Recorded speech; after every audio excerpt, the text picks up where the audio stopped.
So what'd you think? You know, I'll be honest. I'm kind of impressed by its proportions. I know, right? All right, but let me show you something here. Ugh. I kind of like the thin ones. But this one is about form factor. Yeah, but mine can fit in tight spaces. With girth, you can open tight spaces. It's like a master key. Whether you like thick or thin, the ITX lineup from Fractal Design is sure to have something that tickles your fancy. Remember, it's not the size that matters. It's all about how you use it. No, it's definitely the girth. No thinness. Girth, dude. Thinness. Girth. There's no contest. No, there's contest. It's girth. So I asked you guys on Twitter recently if you were interested in learning more about the equipment that I use on a regular basis to bring you content. And I thought it might be fun to show you guys kind of the progression, because there was an overwhelming response to that tweet saying that you guys really wanted to see this video, and I haven't done one of these in a couple of years. So I figured, why not? We'll go ahead and show you the equipment that I use now to bring you content, where I started, where I am today, some of the reasons why I have upgraded the way that I did. And I want to emphasize, if you're trying to start a channel or you're on a limited budget, you don't need the stuff that I'm showing you today. It's one of those things where there's a progression that kind of happens. As your channel grows, your equipment kind of grows with you. You don't need to run out and spend thousands of dollars on equipment, because you're not going to see a return on that investment when you don't have the viewership yet. So just start off simple. Use what you have available to you. Heck, you can even use a webcam with like a Yeti mic or a Blue Snowball or something on your computer and get the job done. Here's what I want you guys to do before you continue with this video. I'm going to put a link right here to my very first video. And I want you guys to see where I've started versus where I am today. That way you can understand what it was I said about the equipment growing and progressing with your channel. All right, so now that you've done that, or hopefully you've actually watched at least the first 30 seconds, let's say 30 seconds of your time watching that terrible video, that was shot on this guy right here, a Canon T2i that I owned. I think it's a 550D for the European counterpart. I owned this already because I bought it to do family photos when little Jay was born.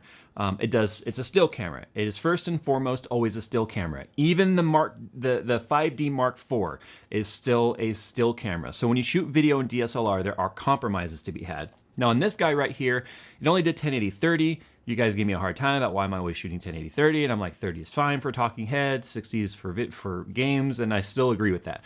But it doesn't have an articulating screen. I couldn't see myself. I couldn't get focused, as you guys saw in that video.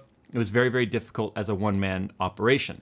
The other thing is, it overheats like a boss. When it comes to shooting 1080 on this guy, I could get about 5 to 8 minutes of recording time before I'd start getting the little flashing temp sensor on here telling me, hey, the thing is overheating, and that was indoors. If I was outside in the sun, it was even worse. So the other thing that really sucked about shooting with this guy here was the audio.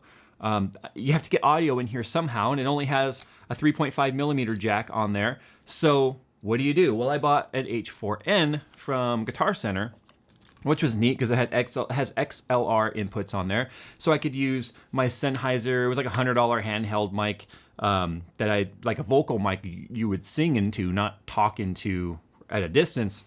And I had that literally, I wish I still had pictures of this. I literally had it duct taped to a tripod to use off camera. Not a bad setup. The execution was poor. I didn't know what the hell I was doing. Anyway, fast forward, I had a Magic Lantern on this. It helped. It overcame some issues that I had, but eventually with all the overheating in this thing, it finally died. The power supply in this is dead. There's no point in fixing this. It would cost more to fix than the camera is worth. So fast forward to this guy. Yeah, what the hell is this thing? It's a monstrosity of a camera. This is what happens when you decide you still want to shoot on DSLR and you have to overcome the obstacles of shooting on a DSLR. So what you see here is a Canon 70D that I bought 2 years ago with an H5 on top. Again, the same reason this H5 is on here as the T2i. You've got to get the audio somehow from the mic to the camera. This is the solution, H5. It's also got a defocus follow focus on here. That way I could get focused pulling a lot easier. I liked to do a lot of documentary style, cinematic style videos on my own that you guys have never even seen. I just like to shoot video, and this was what I came up with. It's got a quick release plate on here. Most of this is like eBay stuff, total knockoff. I mean, we're not talking like Red Rock Micro or anything super expensive on there. The problem was shooting on a rig like this, one, it's really heavy. Oh, and the lens on here too, I bought at the same time as the camera. It's a Canon 17 to 55 millimeter EFS. It's a crop sensor lens. It's a crop sensor camera, so it's fine. And it's got a f2.8, so you guys have seen that nice depth of field. What you're seeing right now in this video is actually f2.2, if you were curious, but that's kind of besides the point. So the problem is this is heavy, and you get very tiring. And I do have a shoulder part that goes to this. If you guys remember, I put that together for CES a couple years ago. The problem is it still has the limitations of very bad battery life on this thing, so you had to carry like an army of batteries with you. External batteries for Canon DSLRs are not very plentiful. The only option would have been to also put on a battery grip that can hold 2 batteries, making it even bigger, bulkier, and heavier. But at least it had an articulating screen. But this is exactly the setup I've been shooting with now for nearly 2 years. And I decided it's time for an upgrade because, again, the sensor's good, but low light is terrible. It's very noisy in low light because it's a small sensor and it's a mirror sensor. So the sensor is actually far away from the glass and it's being bounced off a mirror. One other piece I forgot to show you though was that I also have this eye cup right here, actually a very nice eye cup that magnetically attaches, and not the magnetic ring. It actually has this magnetic piece right there that slides into a slot, ladies. And so when you're running and gunning, at least you can get 3 points of contact if you didn't want to use the shoulder piece. But anyway, I wanted to do more vlogs and things, and you guys know that this is not easy to carry around. Maybe you don't know, I just told you. So I actually bought this guy right here. This is my Sony Handycam. It's a 4K camera. It's the AX33, FDR AX33, I believe. And it does 4K. It does 60 FPS 1080. It also does, I believe, 120, 720. I don't shoot 720 for anything, but this is what I use now when you guys see and I'm doing vlogs out and about, like Coconut Monkey and I will go to Micro Center or whatever. This is what we shoot on. Look how small this is. I mean, this looks a little bit less ridiculous. And then of course on here we have a Sennheiser MKE 440 stereo shotgun mic.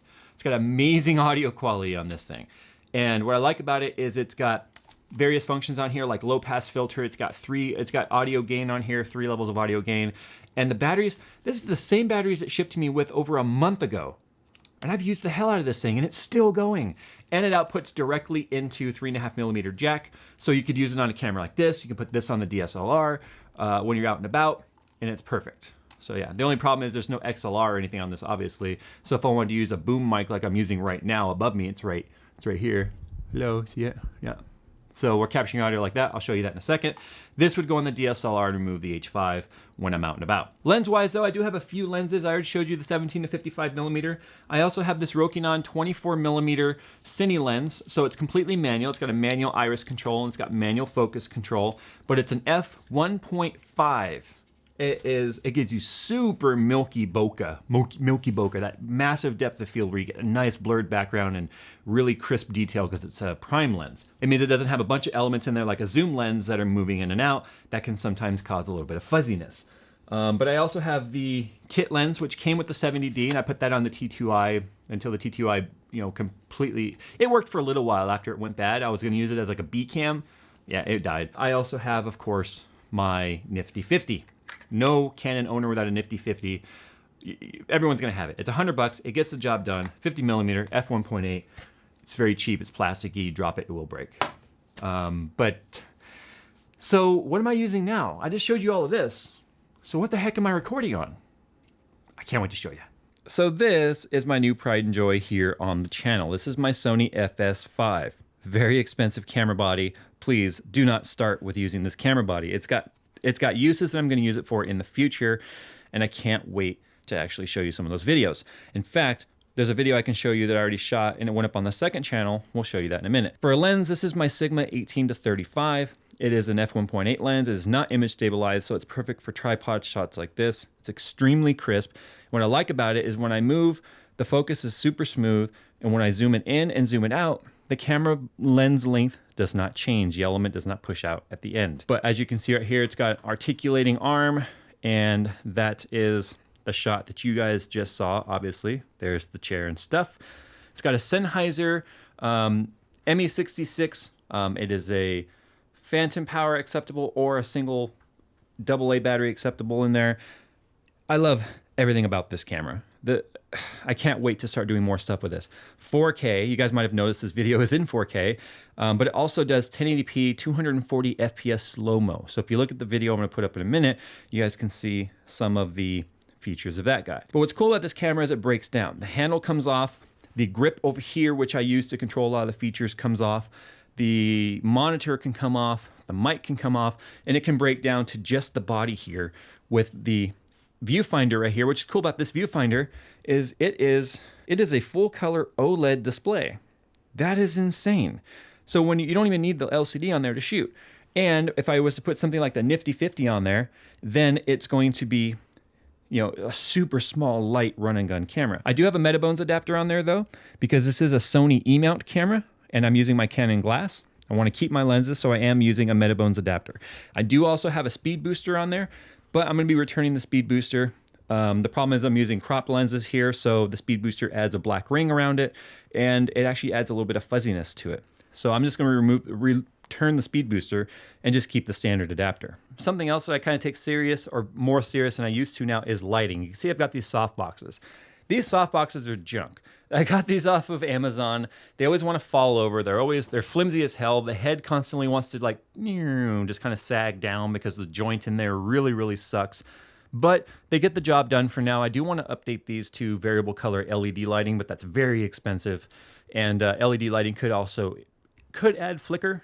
But it depends on the quality that you get. And this is my Audio-Technica 4053B shotgun mic. You can see by the size of my hand just how small it is.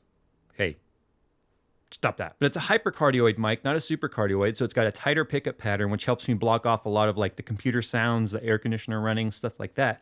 So when I'm doing my talking videos, it's perfect. And it's actually attached to a boom arm that I use. It's actually intended for like a hair light. Like this is intended to hold another light up above your head to get a nice hair light, but I use it as a boom arm for my mic. And then my tripod here, it's just an E-image. It's a fluid head. It's not as good as a Manfrotto, so I'm probably going to update that in the future. But this is what I use when I do my pans and stuff like that. And then over here, I do also have a slider, as you can see.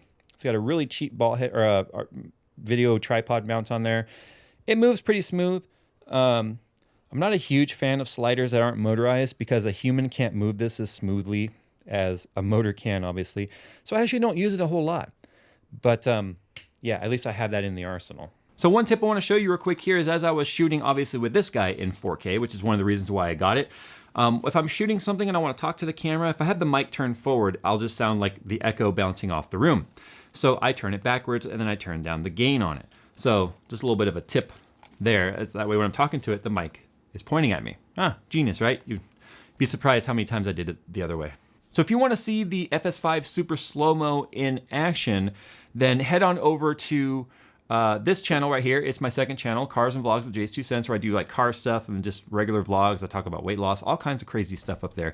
It's just another channel where I put things that I don't think fit on the main channel as much, so I put it over there. So you can click this video, watch that, and you'll see what the Super Slow-Mo is like. It's like a super dramatic, sexy car washing of Nick's car. Moving on, there's one last piece of equipment I want to show you guys that I haven't actually used yet on the main channel. I use it a little bit in the vlog channel, and that is the fact that I do have a DJI Osmo that I want to try finding some uses for. I thought it would fit in somewhere, so I got it, and we'll actually do something with that in the future. But guys, that's the equipment that I'm using right now to bring you my content. I think the content's going to get better, especially with the FS5, because I'm not having to overcome challenges with equipment. The FS5 is freaking amazing. I want to do amazing things for this channel. That's one of the reasons why, as time has gone on with the equipment, I want better equipment so I can return the investment to you guys that you guys invest in me with your views to give you the best possible content that's worth watching. So that's why the progression of equipment. Anyway, guys, time to go. Thanks for watching. You guys requested it. I did it. I know it's not a whole lot of like real camera work or anything happening with this video, but the information's there. Thanks for watching, guys, and as always, I'll see you in the next video.